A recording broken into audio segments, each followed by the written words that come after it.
નમસ્કાર મિત્રો, good morning. હું ડૉક્ટર પ્રતિક વ્યાસ આપનું હાર્દિક સ્વાગત કરું છું. વિષય ગણિત, ધોરણ 7, વિષયાંગ રાશિની તુલના ભાગ 5. 1 થી 4 ભાગ આપણે સારી રીતે જોઈ ગયા છીએ અને સ્વાધ્યાયના દાખલાની ગણતરી પણ તમે કરી જ હશે. સાથે સાથે કામ કરશો તો તમને વધારે સંકલ્પના સ્પષ્ટ થશે. ગણિત એવો વિષય છે કે સાતત્યપૂર્ણ કામ કરવું જોઈએ. આજે કરો ને કાલે નહીં કરશો તો મુશ્કેલી પડશે. રોજ રોજ જે કંઈ વિડીયો બનાવીને મૂકવામાં આવે છે તે આધારિત દાખલાની પ્રેક્ટિસ કરશો તો તમને ભવિષ્યમાં તકલીફ નહીં પડે. તો આજના ભાગમાં સાદા વ્યાજની સમજ અને તે આધારિત દાખલાઓની સમજ મેળવવાના છે. ચાલો મિત્રો, આપણે મળીએ.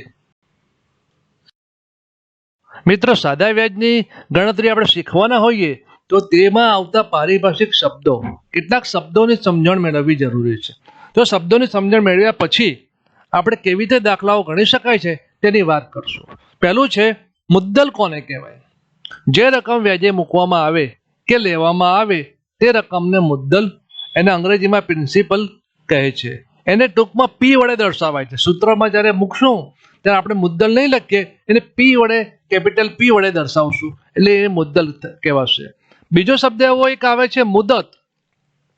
જેટલા સમયગાળા માટે રકમ એટલે કે મુદ્દલ વ્યાજે મૂકવામાં આવે કે લેવામાં આવે તે સમયગાળાને મુદત, ટાઈમ અથવા પીરિયડ કહે છે.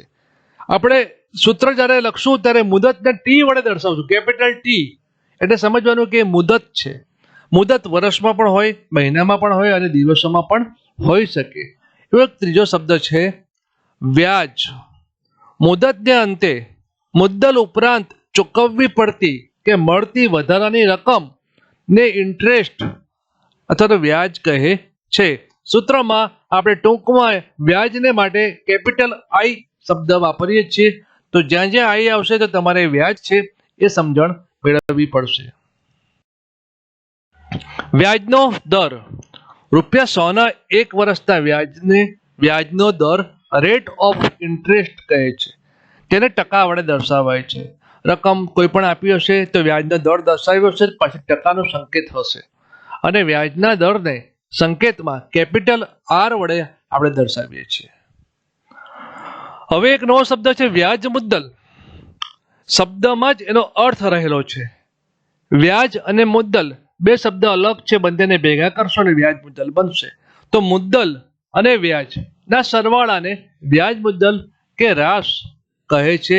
એને કેપિટલ એ વડે દર્શાવાય છે અને એમાઉન્ટ કહે છે. એને સંકેતમાં કેપિટલ એ વડે દર્શાવીએ છીએ. તો હવે આપણે સાદું વ્યાજ શોધવાનો સૂત્રની સમજ મેળવશું કે સાદું વ્યાજ આઈ બરાબર PRT છેદમાં 100. આ સૂત્ર તમારે યાદ રાખવાનું છે અને આ સૂત્રના ઉપયોગથી આપણે વ્યાજનો દર પણ શોધવાનો છે, મુદત પણ શોધવાની છે અને મુદ્દલ પણ શોધવાના દાખલા આવશે. તો આ એક જ સૂત્ર મહત્વનું છે. એના પરથી બીજા સૂત્રો બને છે એની સમજણ આપણે મેળવશું. પણ પહેલા તમારે સાદું વ્યાજ આઈ બરાબર PRT છેદમાં 100 એ સૂત્ર યાદ રાખવાનું છે. હવે એમાં આવતા શબ્દ આપણે સમજી લઈએ. અગાઉ વાત કરી જ છે પી એટલે શું, છતાં પણ આપણે યાદ કરી લઈએ કે અહીં પી એટલે મુદ્દલ કહેવાય છે, આર એટલે વ્યાજનો દર અને ટી એટલે કે મુદત. વર્ષમાં આપી હોય તો વર્ષમાં, દિવસ અને માસમાં પણ આપી શકે. તો આ રીતે PRT નો અર્થ આપણે સમજ્યા પછી હવે આપણે આના પરથી કયા બીજા 3 સૂત્રો બને છે તેની વાત આપણે જોઈએ.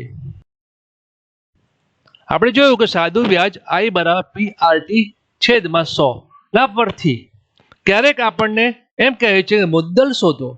તો પી શોધવાની વાત કરે ત્યારે આપણે બધા સમીકરણ બનાવવા પડે, આ બાજુથી પેલી બાજુ પદને લઈ જવા પડે. એના કરતા આપણે સમજણપૂર્વક બીજા 3 સૂત્રો યાદ રાખીએ. આનો આ સૂત્ર છે, એનું સ્વરૂપ બદલાય છે. તો આપણે મિત્રો જોઈએ એ સૂત્ર કેવી રીતે બને છે.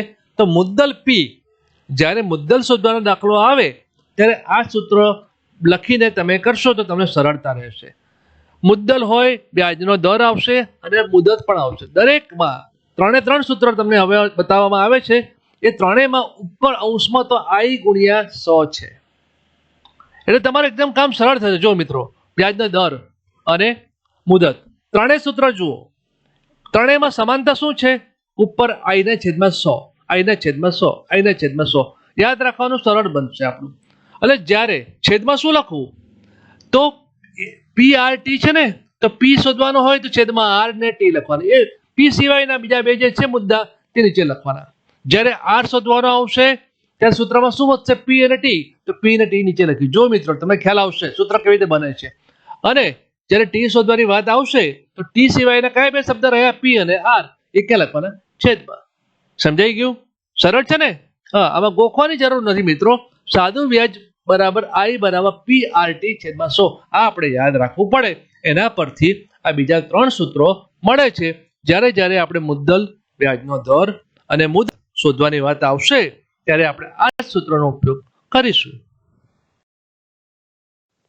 હવે મિત્રો આપણે દાખલો જોઈશું. ઉમેશે એક બેંકમાં 8% વ્યાજના દરે 6000 રૂપિયા વ્યાજે મૂક્યા. તો 2 વર્ષને અંતે તેને કેટલું વ્યાજ મળે અને કેટલું વ્યાજ મુદ્દલ મળે? 2 પ્રશ્નનો જવાબ આપણે આપવાના છે. તો અહીં જે કઈ વસ્તુ આપણને આપી છે બધું હવે જાણીએ જ છીએ, તો તેની નોંધ પહેલા કરશું. તો મિત્રો જોઈએ કે અહીં વ્યાજનો દર, પહેલો મુદ્દો 8% છે, તો 8% એ વ્યાજનો દર છે, એને આપણે કેપિટલ R વડે દર્શાવશું. તો એ લખ્યું છે વ્યાજનો દર R બરાબર 8%. બીજું રકમ વાંચતા જઈશું અને નોંધ કરતા જઈશું. અહીં રૂપિયા વ્યાજના દરે 6000 રૂપિયા વ્યાજે મૂક્યા, તો 6000 એ શું છે, મુદ્દલ P, એટલે P બરાબર 6000 રૂપિયા. અને આગળ વાંચશું તો ખ્યાલ આવશે કે 2 વર્ષને અંતે તેને કેટલું વ્યાજ મળે. 2 શું છે, મુદત. મુદતને આપણે T વડે દર્શાવીએ છીએ, તો કેપિટલ T બરાબર 2 વર્ષ. શોધવાનું શું છે મિત્રો, કેટલું વ્યાજ મળે, એટલે I બરાબર શોધવાનું છે, અને બીજું છે વ્યાજ મુદ્દલ, એટલે કે A બરાબર શોધવાનું છે. તો સૂત્ર મિત્રો આપણે જાણીએ જ છીએ, એ સૂત્રનો ઉપયોગ કરશું. સાદું વ્યાજ I બરાબર PRT છેદમાં 100. હવે આ સૂત્રમાં કિંમત મૂકવાની છે. P બરાબર આપણને 6000 આપ્યા છે, R બરાબર 8 અને મુદત T બરાબર 2. આ સૂત્રમાં આપણે કિંમત મૂકશું અને સાદુરૂપ આપવાની વાત કરશું. એટલે આ પ્રમાણે સાદુરૂપ આપતા એનો જવાબ આવશે 960 રૂપિયા. 60 ગુણ્યા 8 ગુણ્યા 2 કરશો ગુણાકાર મિત્રો, એટલે 960 રૂપિયા એ આપણને સાદું વ્યાજ મળ્યું. એક આપણો જવાબ મળી ગયો છે, I બરાબર 960.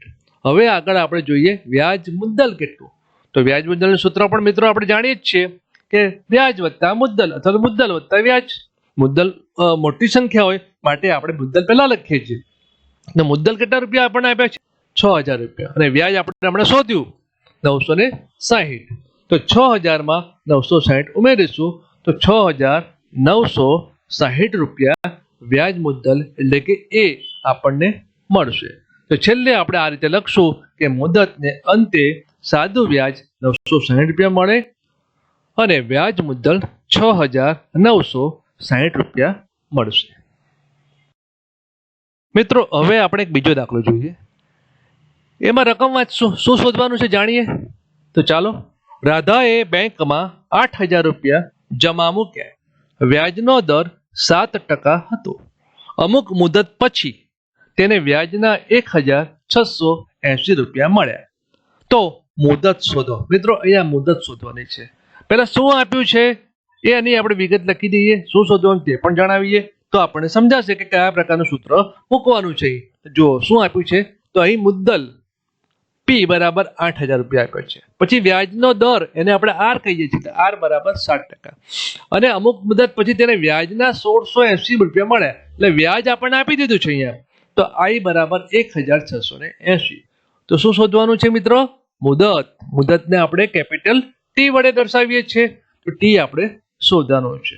હવે આગળ આપણે 3 સૂત્રો જો મેળવેલા ને તે જ સૂત્રનો ઉપયોગ કરશું તો સરળતા રહેશે. તો આપણે એવાનું સૂત્ર મૂકશું, મુદત T બરાબર I ગુણ્યા 100 છેદમાં R ગુણ્યા P. I ગુણ્યા 100 તો મૂકી જ દેવાના છે, અને છેદમાં T સિવાયનું શું વધ્યું, R અને P. તો આ રીતે આપણે યાદ રાખશું ને તો સૂત્ર આપણને ગોખવાની જરૂર નહીં પડે, સરળતાથી યાદ રહેશે. હવે આ સૂત્રમાં આપણે કિંમત મૂકવાના છીએ. તો I આપણને આપ્યું છે 1680 ગુણ્યા 100, R 7% છે અને P 8000 છે. તો આ રીતે આપણે સૂત્રમાં કિંમત મૂકીશું અને એનું સાદુરૂપ આપીશું, તો એનો જવાબ આવશે 3 વર્ષ. તો આપણે છેલ્લે ટૂંકમાં લખીશું કે 3 મુદત કેટલો જવાબ આવશે? મુદત 3 વર્ષ છે. આ રીતે જે કંઈ શોધવાનું હશે તેને આપણે છેલ્લે એક અંડરલાઈન કરીને કે લખી શકીએ તો એ સાચો જવાબ ખ્યાલ આવે કે મુદત 3 વર્ષ આવી છે. મિત્રો ત્રીજો દાખલો આપણે જોઈશું. અનંતભાઈએ બેંકમાં 12,000 રૂપિયા વ્યાજે મૂક્યા. જો 2.5 વર્ષને અંતે તેમને વ્યાજના 2,250 રૂપિયા મળ્યા તો વ્યાજનો દર શોધો. મિત્રો અહીંયા વ્યાજનો દર એટલે તમે સમજી જ ગયા હશો કે આર શોધવાનો દાખલો છે. તો આપણે જોઈએ જે કંઈ માહિતી આપી છે તેને આપણે પહેલા નોંધ કરશું. તો મુદ્દલ પી બરાબર 12,000 રૂપિયા, 2.5 વર્ષ છે એટલે ટી મુદત આપણને આપી છે 2.5 અને વ્યાજ એટલે કે આઈ આપણને કીધું છે 2,250. હવે આર શોધવાનો છે મિત્રો. તો સૂત્ર મૂકશું આર બરાબર આઈ ગુણ્યા 100 છેદમાં ટી ગુણ્યા પી. હવે તમને સમજાઈ ગયું છે? સૂત્ર યાદ નહીં રાખવું પડે ને, બરાબર ને? સમજીને લખો છો ને? ઓકે, સમજીને જ લખવાનું થશે તો તમને સારું રહેશે. તો હવે કિંમત મૂકવાની છે આઈ બરાબર 2,250 ગુણ્યા 100 ટી એટલે કે મુદત 2.5 ગુણ્યા મુદ્દલ 12,000 રૂપિયા. હવે અહીં દશાંશમાં આપેલી છે 2.5 તો દશાંશ ચિહ્ન દૂર કરશું તો આપણે શીખી ગયા છીએ કે દશાંશ સ્થળ પછી એક સ્થાન છે તો છેદમાં 10 લખવા પડે. હવે છેદની છેદમાં જશે એટલે એ 10 અંશમાં જાય છે. તો આ રીતે થશે મિત્રો 2,250 ગુણ્યા 100 અને 25 ને આપણે 10 ઉપર લઈ જઈશું એટલે ગુણ્યા 10 લખ્યા છે અને ગુણ્યા 12. આ પ્રમાણે અતિ સંક્ષિપ્ત આપણે આપીશું તો જવાબ આવશે 7.5%. હવે મિત્રો અતિ સંક્ષિપ્ત રૂપ તમને આપતા શીખી જ ગયા છીએ. અગાઉ ઘણા દાખલામાં આ પ્રક્રિયા અમારી પસાર થયા છો એટલે થોડુંક આપણે ઝડપથી કામ કરીએ અને એનો જવાબ અતિ સંક્ષિપ્ત રૂપ 7.5% આવશે. એટલે આપણે છેલ્લે લખીશું કે વ્યાજનો દર 7.5% હશે. મિત્રો હવે આપણે ચોથો દાખલો અને છેલ્લો દાખલો આ પ્રકરણનો જોઈએ છીએ. જ્યોતિએ બેંકમાં 8.5%ના દરે અમુક રકમ વ્યાજે મૂકી. 4 વર્ષને અંતે તેને વ્યાજના રૂપિયા 5,440 મળ્યા હોય તો તેણે કેટલા રૂપિયા વ્યાજે મૂક્યા? તો આપણે જે કંઈ માહિતી આપી છે તેનો અહીંયા પહેલા નોંધ કરશું. વ્યાજનો દર છે 8.5%, મુદત 4 વર્ષ, વ્યાજ 5,440. શોધવાનું શું છે મિત્રો? કેટલા રૂપિયા વ્યાજે મૂક્યા એટલે મુદ્દલ શોધવાની છે પી. તો સૂત્રો આપણે જોઈ લઈએ. સૂત્ર પી બરાબર આઈ ગુણ્યા 100 છેદમાં આર ગુણ્યા ટી. સૂત્રમાં આપણે કિંમત મૂકીશું. આઈ બરાબર 5,440 છે ગુણ્યા 100. અહીં પણ એ જ પ્રમાણે છે. વ્યાજનો દર 8.5 આપ્યો છે, દશાંશમાં છે. તેને પણ દશાંશ ચિહ્ન દૂર કરવું હોય તો અંશમાં 10 લઈ જવા પડશે. તો મિત્રો આ પ્રમાણે આપણે સાદુરૂપ આપીશું અને સાદુરૂપ આપ્યાના અંતે આપણો જવાબ આવશે 16,000 રૂપિયા મુદ્દલ હશે. તો આપણે છેલ્લે નોંધ કરીશું કે મુદ્દલ 16,000 રૂપિયા. મિત્રો અહીં આ રાશિની તુલના ધોરણ 7 એ પ્રકરણ પૂર્ણ થાય છે. સ્વાધ્યાય ચોપડી પાઠ્યપુસ્તકમાં ધોરણ 7 આ પ્રકરણમાં જે કે સ્વાધ્યાયના દાખલા આપ્યા હોય એ મિત્રો થી ગણજો અને ન સમજાય તો ચોક્કસ પૂછજો. સૌનો આભાર.